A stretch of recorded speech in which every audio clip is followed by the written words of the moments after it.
my headphones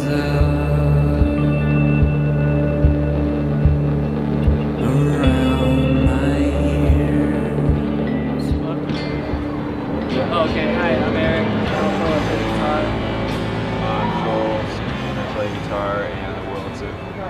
I'm Joel Biaski, I play bass. I'm Joshua Barton, I play guitar and sing. Jacob Walbridge, I play the drums. You guys released Trouble House back in July, and just now, I know you guys had a tour, out-of-state tour a couple months ago, but you guys are now just doing Michigan shows. What were some of the sounds that you wanted to get on this record that you had in the previous records?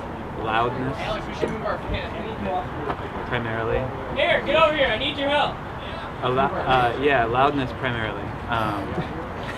Speaking of, No, you're fine. Steph. The sound of anxiety, the sound of paranoia, the sound of stuff like that. Overdubs.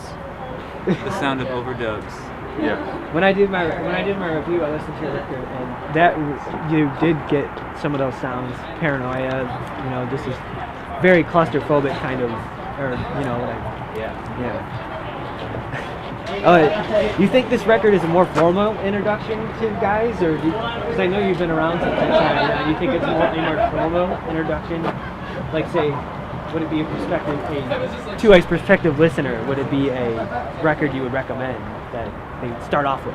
Yeah, I'd say for sure. I think it captures the breadth of things that we've been trying to do for many years, and then with this particular lineup over the past year, I mean, we've been up to lots of different sounds, and it kind of covers them all. So, yeah, definitely. What do you guys want to add to that? yeah. I think there's like a better variety, better range of sound on this one. I mean, Two Dogs of Television was before I joined the band, and it was very stripped down, and had a certain kind of like, I don't know, like one take quality to it, and this is much fuller than that. And I know that I just mentioned your tour was an adventure because your band broke down. Right.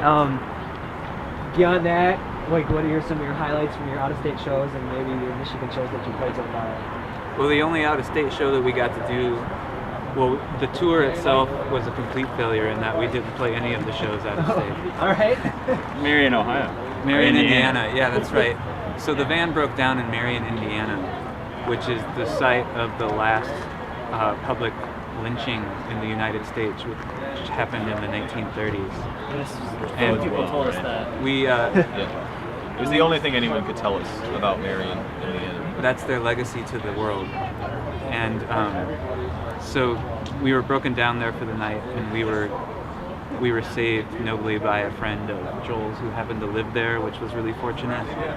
And he hooked us up with a bar called Beatniks that wasn't having a show that night, and they let us play to Joel's friend and the bartender. So that was our out-of-state show in Marion, Indiana, for two people across the street from the site of the last public lynching in the United States, because it was right across the street from the square where the lynching happened. And there's like a monument to it. Was it worth it?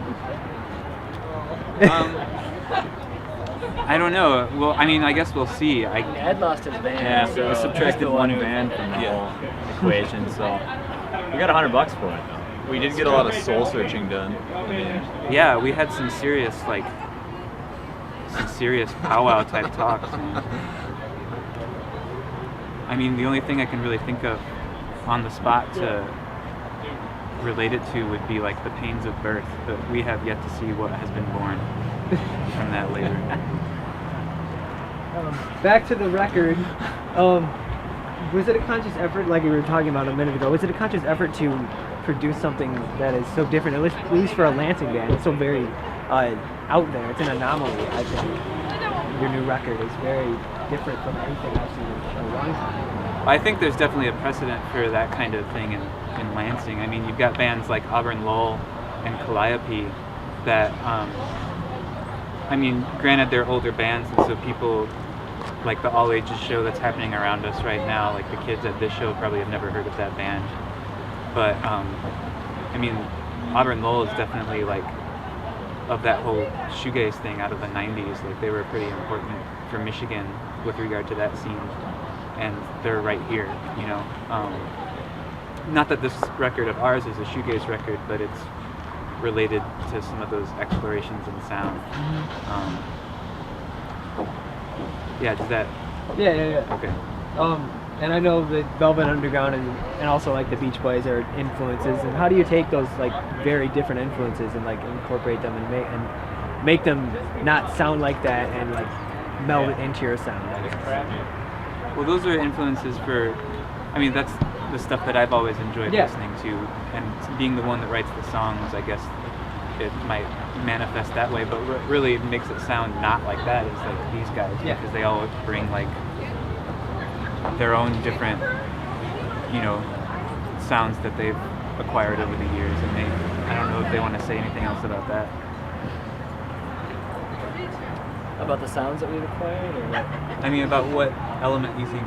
I don't know. Like, What do you bring? what like?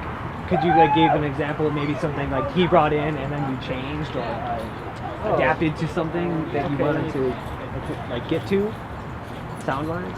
Yeah.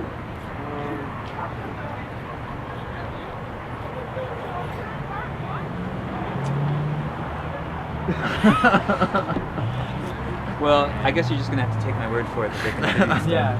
No, Eric is the guy that does the licks. You know, like I can't write like lead lines for guitar solos. Like it's not like I come in and hand everybody like, okay, these are the notes that you're playing. Like I can't write written music. I can't do the sheet music thing. That would be dumb. So I guess we've been playing together long enough. Like I've been playing music with Josh since like 2002 now, I think, or one. And as like a member of Fields of Industry, and before that we'd known each other and played. So it's basically to a point where I think I kind of like I try to play things that help the songs out. But I think I also feel a little more like I guess just trust in that. What I'm gonna bring is gonna be something he's gonna like, and if he doesn't like it, he can tell me, and it's fine. There's never been like points of contention between you guys when you brought something in, or it's a song. is it? Yes. I don't think so. I mean, Josh is usually pretty good about saying like, "Don't do that." Yeah. If you don't like it. But honestly, like It doesn't happen a lot. Yeah, there was an if you don't like it, then you say it. There was an A7 chord you told me not to play. yeah, there was that. And when this project started, I've been surprised Like, about just play things. A. I guess like now I'm a little more inclined to see what I can get away with than I would have been maybe originally. Originally I would have tried to just like fit in, and now it's like, well, what can I do to be kind of, you know, maybe dumb? Will Josh smile at it? And if he does, then